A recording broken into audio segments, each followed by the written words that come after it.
හැමදෙනාටම ගොඩ දවසකින් මම හිතන්නේ මම ඔයගොල්ලෝ හරි අමාරු වෙනවා සත්‍යයි.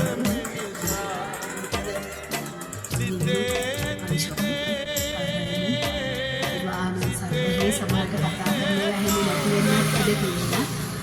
මම ඒක යාගෙන නිසා සමාජයේ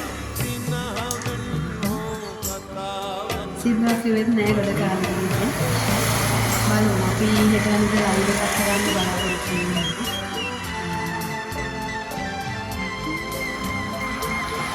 එහෙනම් තමයි. ඉතින් මම නිකන් ඔයගොල්ලෝ ගොඩ කාලෙකින් හම්බුනේ නැති නිසා සුද්ධ කතා කරලා ඉතින් අපිට මේ ජීවන ගමනේදී নানা ප්‍රකාර අවශ්‍ය හම්බුනේ. මේ ආරම්භයේ ආරම්භයේ කීප දෙනෙක්ගේ ලබාපු අත්දැකීම් ටික තමයි සුට්ටක් කියන්න ආවේ. හම්බ වුණා එක්තරා ටීම් එකක්. ඒ ටීම් එක ගොඩක් දානමය පුණ්‍ය කටයුතු කරන ටීම් එකක්. ඉතින් මමත් ඒගොල්ලොත් එක්ක එකතු වෙලා ඉතින් ඒ සම්බන්ධව මමත් එකතු වෙලා ඉතින් ඒකට උදව් කරගෙන ඉතින් මමත් පිනක් විකර ගන්න ඕනේ. ඒ නිසා ඒකට එකතු වෙලා ඉන්නකොට මේ අපිට ඕනෙම දෙයක හොඳ නරක තේරෙන්නේ පහුවෙද්දිනේ. ඉතින් මට තේරුණා ඒ ටීම් එක ටිකක් හරි අසාධාරණ පැත්තක් යනවා කියලා. මොකද ඒගොල්ලෝ අහිංසක මිනිස්සුන් දුක්පත් අහිංසක මිනිස්සුන්ගේ ප්‍රශ්න ලෝකෙට පෙන්නලා ඊට පස්සේ ඒවා දකින්න අය අනුකම්පා කරලා ආදාර කරනවා. ඒතර අන්නේ ආදාර අරගෙන තමන්ගේ සැපය උදෙසා භාවිතා කරන වගේ දෙයක් මට දැනුණා. මම දන්නේ නැහැ මට දැනුණා එහෙම. සාමාන්‍යයෙන් මට දෙයක් දැනෙන්නේ නැහැ වැරද්දක් නැත්තම්. එහෙම දැනුණා මං හිමීට ඒගොල්ලන්ගෙන් ඈත් වුණා. ඉතින් ඈත් වුණේ මම හිතුවා ජීවන ගමනේදී එක එක ආගන්තුකයෝ වෙනවා අපේ ජීවිතවලට යාළුවෝ විදිහට මිත්‍රයෝ විදිහට සහ යාළුවෝ වශයෙන් තමයි ගොඩක් එන්නේ. ඒ ඇවිල්ලා ඉතින් එක එක රංගපෑම් කරනවා ලස්සන රංගපෑම්. ඒ රංගපෑම් කරලා ඉතින් ඒගොල්ලන්ගේ රංගපෑම් කොහෙන් හරි චුට්ටක් එළියට ආවහම වැඩේ ලීක් වුණා කියලා දැනගත්ත ගම ඒගොල්ලන්ට කලින් මම ඒගොල්ලන්ගේ ඉතින් මම ඒ දෙක කරා.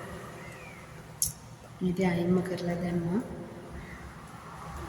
මොකද සමහර අවස්ථාවල මගේ ගායන හැකියාවත් සමහර ලාභ කරනවා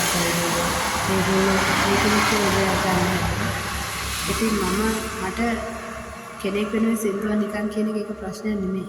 සින්දුවක් නෙමෙයි ඕනි තරම් සින්දු කිව්වේ ඒක නිකන්. හැබැයි රැවටෙන්න කැමති නෑ.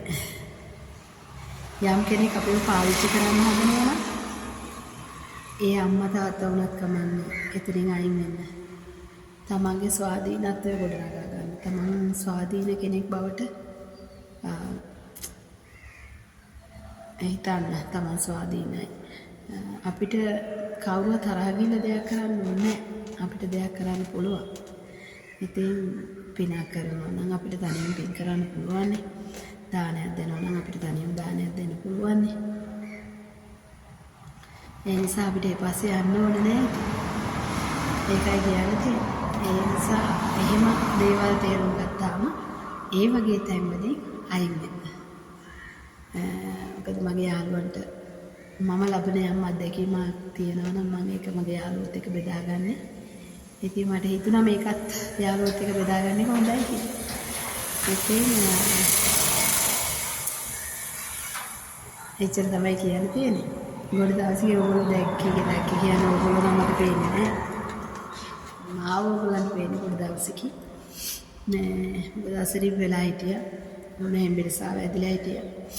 දැන් මේ කතා කරන්න බෑ තාම. තියෙනවා අමාරු. කටහඬත් වෙනස්.